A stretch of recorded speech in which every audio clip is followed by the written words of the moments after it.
Takot na ang ilang mangingisda ng Pilipinas na pumalaot sa Panatag o Scarborough Shoal. Ang ilan kasi sa kanila pinaputukan daw ng mga nagbabantay na Tsino sa pinag-aagawang teritoryo.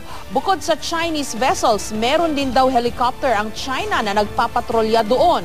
Live mula sa Masinloc, Zambales, may report si Victoria Tulad. Victoria? Jessica, natatakot na nga ang ilang mangingisda dito sa Masinloc, Zambales na pumunta sa Panatag Shoal.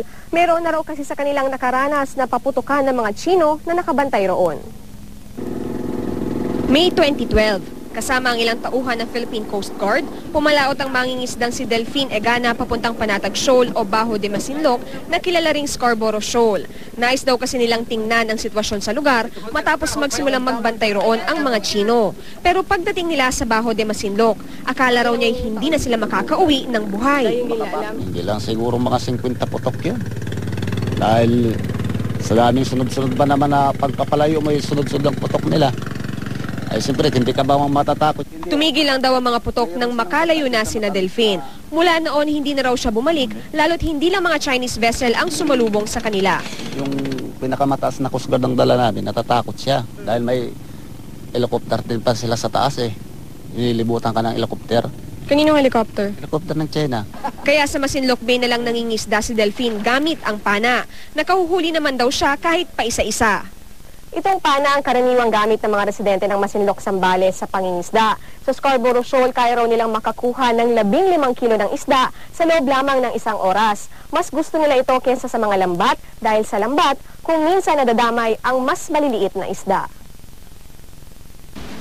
Bumuhos kaninang hapon ang malakas na ulan, pero hindi nito napigil ang ilang mangingisda na pumalaot. Ang lokal na pamahalaan, sinabing hindi nila mapipigilan ang mga residente sa pagpunta sa Bajo de Masinloc, pero makakaasa raw ang mga mangingisda na may tulong na manggagaling sa gobyerno. Hinikayat din namin sila na go into organic kasi meron kaming itinayo dito na organic trading post. Kung hindi man kayo per se, yung mga mangingisda, yung mga asawa nyo na lang.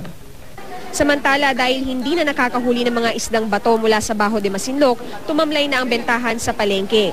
Maging ang mga may-ari ng kainan, apektado. Sa ilang pagkakataon daw kasi na nakabibili sila ng isdang bato, mahal naman ang presyo ng mga ito. Para lang may serve sa customer, retain yung price. Kakulangan minsan sa market, wala kaming ma-serve minsan.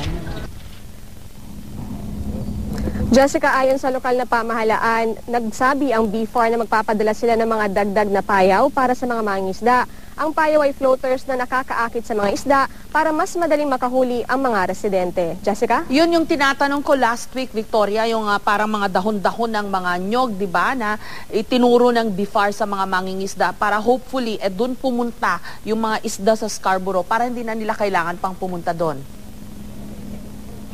Yes, Jessica, sa ngayon meron ngang 4 na payaw dito sa may Masinloc na pinrovide ang BFAR. Ang sabi ng mga mangingisda na akit yung mga isda sa mga payaw dun sa mga dahon dahil doon sila nangingitlog, doon nila iniiwan ang kanilang mga similya. Kaya naman pagdating ng hapon ay marami na rin daw talagang isda doon sa mga payaw. At yun yung panahon kung kailan naman nagpupunta yung mga mangingisda sa mga payaw. Okay, Jessica? magandang pakinggan yung sinabi ng mayor na merong programa para tulungan yung mga mangingisda.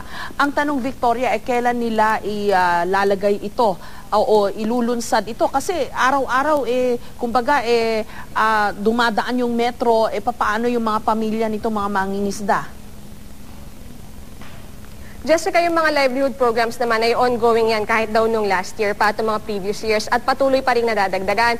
Ang tanong lang ay kung kakagatin yan ng ating mga kababayan na mangingisda dahil nga ayon naman sa kanila, yung pangingisda talaga yung gusto nilang trabaho at yun yung kinakabuhay nila. At kung hindi yun ang gagawin nila ay para silang mga fish out of water na parang maliligaw sa kanilang mga trabaho o sa kanilang pang-araw-araw na ginagawa. Kaya naman nga sabi nga rin nung Mayor Jessica, yung mga wife naman o yung mga asawa ng mga mangingisda ang pwedeng kumuha ng mga livelihood programs o kaya yung kanilang mga kaanak o kaya yung kanilang mga anak na rin, Jessica. So in place yan. Paano yung mga anak nila na papasok sa eskwela this school year? Gayong bumaba yung kanilang income, may binigay bang assistance sa mga mangingisda natin dyan?